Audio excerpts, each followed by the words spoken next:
حماد خالد دوران دعوت اکثر نوجوان دوست یہ سوال کرتے ہیں کہ اسلام میں تفریح کا کیا تصور ہے۔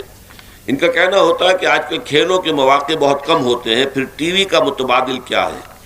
دیکھیے تفریح جو ہے وہ کہتے ہیں چینج سے تفریح ہو جاتی ہے، تبدیلی، اور تفریح جو ہے بندہ مومن کی سب سے بڑھ کر نماز میں ہے۔ الین القلوب کو اطمینان اور سکون جو حاصل ہوتا ہے وہ اللہ کی یاد سے حاصل ہوتا ہے۔ تو ذرا سے اپنے معمولات میں سے کٹ کر 5 مرتبہ کیوں اللہ نکالتا ہے ہمیں؟ یہ در حقیقت تفریح کو اس معنی میں نہ دیجیے، تفریح فرح، ایک انسان کے اندر جو ہے سینے کی کشادگی ہو جائے، یہ کیفیت جو ہے نماز سے پیدا ہوتی ہے۔ تو اس حوالے سے در حقیقت جس شے کی ضرورت ہے وہ تو یہی ہے کہ انسان قرآن مجید سنے، بہترین انداز کا قرآن پڑھنے والا قاری ہو، آپ سن رہے ہو، اچھی قرات کا ٹیپ ہو وہ آپ سنیں، اس سے آپ کو روحانی ایک جو ہے بالیدگی اور تسکین بھی حاصل ہوگی۔ باقی ٹی وی وغیرہ کوئی ذریعہ نہیں ہے اس کا، وہ تو انسان کے دل کے اندر نفسانی طوفان اٹھانے والی چیزیں ہیں۔